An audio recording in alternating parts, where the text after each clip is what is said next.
वेळी अनिश्चिततेची अचूक आणणार. पूर्वीच्या काळात लोकांना वीज म्हणजे एक आश्चर्य वाटायचं आणि आजच्या काळात क्वांटम युग म्हटलं की एक आश्चर्य वाटतं. कारण एका सेकंदात लाखो संख्यांची गणना, हवामानाचा अचूक अंदाज, ग्रहांवरील प्रतिकूल परिस्थिती हे सर्व ते अगदी अचूकतेने सांगू शकतो. पूर्वी भारताला सोने की चिडिया म्हणून ओळखलं जात होतं. नालंदा तक्षशिलासारखे भव्य विद्यापीठ, सिंधू संस्कृतीचे व्यापारी जाळे असा गौरवशाली इतिहास भारताकडे होता. पण हल्ली काही वर्ष झाले हा इतिहास अगदी ठप्प झाला आणि या इतिहासाला पुन्हा जागृत करण्याचे काम करत आहे ते म्हणजे क्वांटम तंत्रज्ञान. क्वांटम हा शब्द लॅटिन भाषेतून आला असून याचा अर्थ आहे एखाद्या पदार्थाचा लहान अणुरेणू. आता समजा एखाद्या माणसाला एक ठिकाणाहून वाय ठिकाणी जायचं तर त्याला किती वेळ लागणार, किंवा एखाद्या माणसाला 5 किलो वजन कमी करायचं तर त्याला किती व्यायाम करायला हवा हे ते अगदी अचूकतेने सांगू शकतो. आता आपण दैनंदिन जीवनात कोणते ऍप वापरतो, व्हॉट्सअप, इंस्टाग्राम, पण हे इतके सुरक्षित नाही. क्वांटम तंत्रज्ञानाचा शोध हा भौतिकशास्त्राच्या अभ्यासातून लागला असून एक प्रगत तंत्रज्ञान आहे. यामध्ये एआय, रोबोटिक्स आणि इतर अनेक क्षेत्रांमध्ये अकल्पनीय बदल अपेक्षित आहे. आता जर आपण संगणक आणि क्वांटम संगणक याची तुलना पाहायला गेलो तर संगणक हे बीट वापरते, पण क्वांटम संगणक हे क्यूबिट वापरते, जेणेकरून गणना अतिशय जलद व लवकर होऊ शकते आणि याचा उपयोग हवामान खाते व एआय ला मोठ्या प्रमाणात होणार आहे. आता आपण देवाणघेवाणीसाठी कोणते ऍप वापरतो, व्हॉट्सअप, इंस्टाग्राम, फेसबुक किंवा इतर बरेच, पण हे ऍप इतके सुरक्षित आहेत का? या ऍपला हॅक केलं जाऊ शकतं, पण क्वांटम तंत्रज्ञानाच्या माध्यमातून तयार केलेल्या ऍपला हॅक करणं हे अगदीच अवघड असतं आणि याचा उपयोग सैन्य दलांना होणार आहे. कारण सैन्य दलांना एका ठिकाणाहून दुसऱ्या ठिकाणी गुपित माहिती पाठवायची असते आणि त्यासाठी याचा उपयोग सर्वात मोठ्या प्रमाणात होणार आहे. याचा वैद्यकीय क्षेत्रात उपयोग पाहायला गेलो तर याच्या माध्यमातून डीएनए, आरएनए, प्रोटीन्स यांचे अचूक मॉडेल बनवता येते. आता जर आपण याचे आणि उपयोग पाहायला गेलो तर हवामान खात्यात याचा उपयोग खूप मोठ्या प्रमाणात आहे. तसेच वैद्यकीय क्षेत्रात याचा उपयोग आरएनए, डीएनए, प्रोटीन्स यांचे अचूक मॉडेल ते बनवू शकते.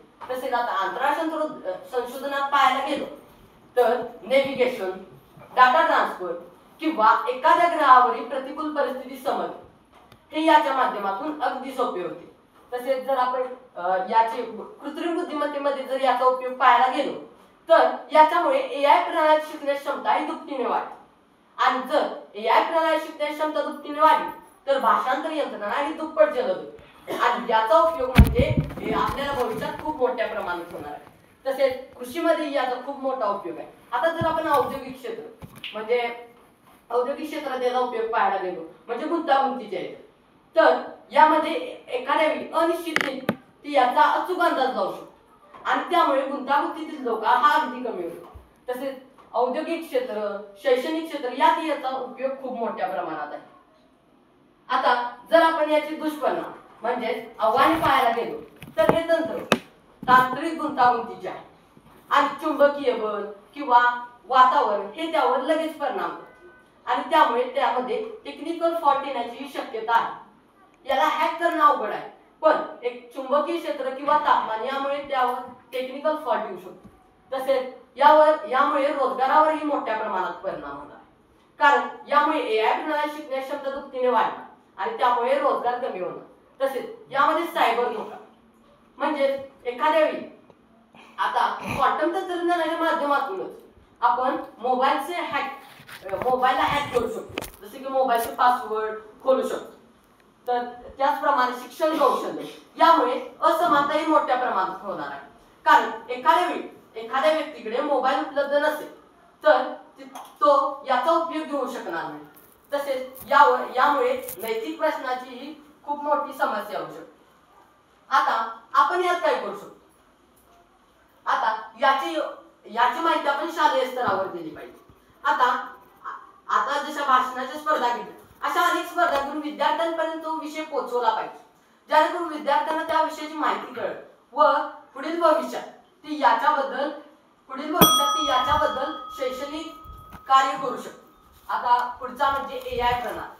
आता यातील सर्वात मोठा धोका म्हणजे यामुळे एआय प्रणाली शिकण्याची क्षमता ही दुपटीने वाढेल आणि जर का एआय प्रणाली शिकण्याची क्षमता दुपटीने वाढली तर भाषांतर यंत्रणा ही अगदी जलद होणार आणि त्याचा जर दुष्परिणाम पाहायला गेलो तर यामुळे नोकऱ्या खूप प्रमाणात कमी होणार कारण हल्लीच एआय मुळे खूप साऱ्या नोकऱ्या कमी होतात आणि जर एआय प्रणाली शिकण्याची क्षमता दुपटीने वाढली तर दुप्पट नोकऱ्या कमी होणार। तसेच या क्षेत्रात शिक्षण आपण घेतले पाहिजे जेणेकरून आपण भविष्यात यात करिअर करू शकतो आणि हे एक नवीन क्षेत्र आहे आणि यामुळे पुढे भविष्यात या क्षेत्राला स्कोप खूप मोठ्या प्रमाणात। तर चला सज्ज होऊया आपल्या देशाच्या प्रगतीला हातभार लावू। जय हिंद, जय महाराष्ट्र, धन्यवाद। मोबाईल हॅक होणं म्हणजे काय रे? मोबाईल हॅक होणं म्हणजे आता आपल्या मोबाईल मध्ये जो डेटा आहे तो एखादे आता हॅकर असतात ते हॅक करून आपल्या मोबाईल मध्ये डेटा घेऊ शकतात किंवा आपले पैसे आपल्या अकाउंटवरचे पैसे मिळवू शकतात। RNA DNA उल्लेख झाला आपल्या भाषणात। RNAचा लॉंग फॉर्म काय? DNA नैतिक समस्या एक बोललास, नैतिक समस्या म्हणजे काय नेमकी? म्हणजे आपण एखाद्या वेळी भेद पण होऊ शकतो की आता ह्याच्याकडे मोबाईल आहे तर यामुळे मोबाईल असल्यामुळे तो